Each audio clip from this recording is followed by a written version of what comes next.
Alright guys, GoodBoy32 here. Check it out. What you're looking at is a SIG P226. Now, listen, here's the deal. There's a ton of videos out there that go over all the little details about how it came about with the XM9 competition and how it was beat out by the Beretta. But what people don't understand is that it was beat out by the Beretta because of the program cost, not about the cost of the initial weapon. But what I want to do is I want to tell you the reasons why I went ahead and got this little guy right here. Now, I am a SIG dude. I love SIGs. I love CZs. Not so much a Glock, though, but as I understand it, SIG has this new gun. It's called a 320, and a lot of law enforcement agencies, a lot of people are trading in or burning their Glocks. They're actually having Glock burning parties, which is kind of cool. If you ever get an opportunity to go to a Glock burning party, you should go. It's very neat. A lot of unique people hanging out there. But anyway, what I want to do is I want to talk about this particular firearm here. Now, this is the basic of the basics. This is the SIG Sauer P226. Now, SIG originally came out of Germany. You'll have a bunch of these things that they'll have made in Germany, and the made in Germany ones actually had the stamped slides. Now, the new ones come, well, the ones made in Exeter, New Hampshire are CNC. Pretty neat deal. Now, they have a nitron finish on them, as most of them do, unless they have the stainless steel or some other kind of neat finish on them. But anyway, the basic SIG is they're all the same, with the exception of a couple features, like the beaver tail or anything else. And we're going to go over a couple of those differences here in a few minutes. So anyway, went ahead, picked this bad boy up. It was a hell of a deal, and that's why I got it. But let's talk about the details of this thing. And as a lot of you guys know, this is the tabletop review. We'll go ahead and do the range review at some point when all the snow melts outside, because there's only like 4 feet of it out there. What I do normally is I will go from the rear of the firearm to the front. We will go over the details of the firearm and details and go from there. So let's go ahead and get this party started, shall we? This particular P226 comes equipped with the E2 style grips. Now, the E2 style grips do not have the screws. Now, internally, I don't know if you can see it in there, they do have the holes that are tapped for grips. So you can remove these particular grips with the help of a tool, which essentially pushes it out. You have to take it in there, twist it, and pull the grips directly off the backside. One of the reasons why they went with this particular grip is because the grips prior to this had a seam running down the back of it, and it was absolutely annoying. I just happen to have a SIG TAC Ops right here. It has this style of grips on it, and had I not stippled this close, you can still see where the seam is, and that seam flexed, and sometimes it did bite you. Now, as we follow up through here, you can see that it does have a lanyard hole right here, so you can hook it up to a lanyard. Nice beaver tail. Ergonomics of this grip are absolutely phenomenal. I was shooting it the other day. I ran about 100 rounds through it, and I was just totally impressed. Picked this thing up. Initially, it only had like 50 rounds through it, but just unbelievable. But the ergonomics of this thing, a lot of people do complain about the high bore axis of the slide, but I'm going to tell you something. If you can shoot a gun, then you can shoot a SIG. Up here, we're going to talk about the trigger. Now, the trigger has a safety mechanism in it.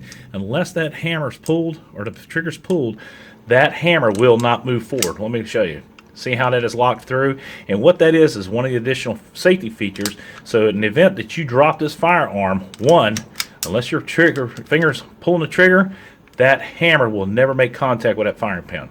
In addition to that, it also has a firing pin block, which makes it drop safe. Look at that gorgeous slide. Look at that thing. Look how beautiful that is. Absolutely breathtaking. Serrations in the rear. There's no serrations on the front side of the slide. Now, if you look at the SIG TAC Ops, it does have serrations in the front. Moving forward, very nice, smooth. The sights are 3-dot, but they are the typical SIG Light Night sights, and these things are bright. They are absolutely beautiful. One of the unique features of the SIG is the multiple different levers. Now, this is one of the things I will agree with my buddy Big Johnson, who is a big fan of the AREX. The AREX is similar in looks, features, everything that you can find. It is very similar to the SIG P226. But one of the differentials is it has one lever as opposed to 100 different things going on here. One of the confusing things, and it does require quite a bit of training, is that when you're doing a mag change out, is figuring out which one of these things to do. So you really have to train with this gun, and I can tell you that for a fact because I do a lot of shooting with the TAC Ops. And when I initially started shooting with this thing, it was a lot of trial and error getting that right. What we do here is you got the slide release or slide lock, whatever you want to call it, is right there. Now another feature that we have is called a decocker, and everybody knows about the decocker in this thing on a SIG 226, 229, 220, a bunch of other ones. But anyway, nice little feature right there. I like it. You know, a lot of people are like, I don't want to have to, you know, dry fire or do anything, whatever. There's another way you can do it, simply like that, but nicely built in. You can carry this thing locked and loaded. You can put it around in the chamber, lower the hammer without having to worry about it. Nice checkered mag release. It does work nicely. It does come with a 15-round mag. This particular one came with 2 mags. The front of the firearms has a serrations in the front strap and serrations on the front of the trigger guard. It does have a Picatinny rail. This is a typical SIG fashion accessory rail. Every one of them are similar to this with exception to the Mark II-5, and that is a true 1913 rail. I would like to comment that the AREX does have a true 1913 rail. To disassemble the firearm is pretty simple. Go ahead and just lock the slide back to the rear, rotate that pivot pin down just like that, bring it forward, boom, just like that. Now one of the things you'll notice, first things I notice, is that the recoil spring is a wire spring. It has spun wire. It is not a captured spring, and it will come off. Its adjustment, I'm not sure what the count is on this one. I know the 229 has 5 wires. I'm not exactly sure what this one is. This is a steel guide rod. It is hollow for reduced weight. Very nice. All right, we were talking about the lugs on the barrel. The lug system is actually on the top. And as you can see, what happens is that barrel will come back and lock up into place just like that.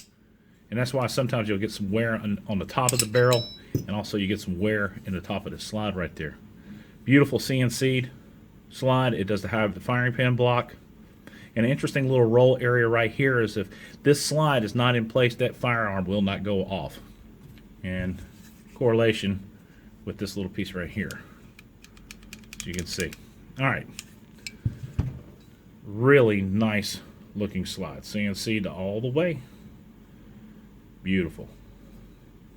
Has the long extractor on it as well. All right, talk about the lower. The interiors of the lower. Well, it is what it is. Absolutely beautiful piece of machinery. It is a piece of art. All right, to reassemble the firearm, just go ahead, drop the barrel back in to the slide right there. Make sure that the orange portion of your spring is towards the retention area right there. I'm actually doing this through the camera.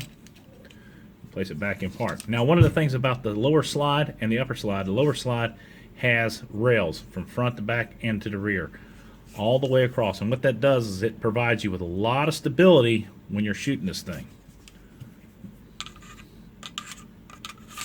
Oh.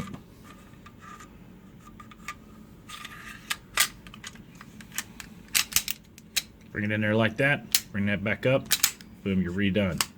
Go ahead and do it like that. All right, so one of the things we want to do is take a look at the trigger pull. Now, the double action, single action pull on this thing is just barbaric. I mean, I'm going to go ahead and bring it up here. I want you to see the barbaric type action. And one of the things when you can see this is how smooth that trigger pull is. It doesn't have any stops in it like that. The single action is very nice. Now, this is just a regular trigger. It's not the SRT trigger. The reset, not bad, not the best in the world. So we can take a look at this thing, the trigger pull on this bad boy real quickly.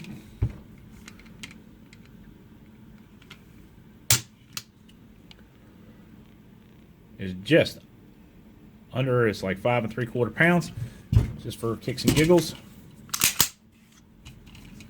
This is the SRT trigger. We kind of did a comparison of this the other week. And how's that for consistency? So they're really both at 4 3/4 pounds. Not bad. The 229 that I have is actually 3.5 pounds. Somebody's done some work on that, or it just has really been treated nice over the years. So we're talking about this grip. One of the things is that you can replace these things. And again, one of the reasons why they did that was to get rid of that seam in the back. Guys, I'll tell you what, if you ever have an opportunity to pick up one of these things, used or new, they're phenomenal firearms. This thing right here is just absolutely gorgeous. It's breathtaking in every way, and I'm not just blowing smoke. I love a SIG because they are quality. That's one thing. They are pricey though. A used firearm like this is going to run you about $500 or $600. I picked this one up just for under $600, but the retail on it is, the MSRP is roughly about $1,079. You can usually pick them up new for about $900, $950, anywhere, depending on the dealer. One of the videos we're going to be doing here in the very near future is the advantages and disadvantages of buying a used gun. We're not going to go over what to look for because I don't anticipate a new gun owner or gun buyer is going to run in there with their checkoff list. Besides, they do. I don't know about you guys, but I go through tunnel vision. With that being said, guys, please check out my buddy Big Johnson. He does a great review on the AREX, and it is a fantastic firearm. There is the ongoing joke between he and I that I went out and bought an AREX clone, which is this one right here, and that's it. If you have any questions, please don't hesitate leaving them down in the comments section below. Also, don't forget, hashtag Justin's Final Mission video. Please watch it, and we'll end it like this. Support the red, white, and blue. God bless America. God bless those men and women in uniform 24/7 for our freedom. This freedom is not free. It's Code Boy 32 out.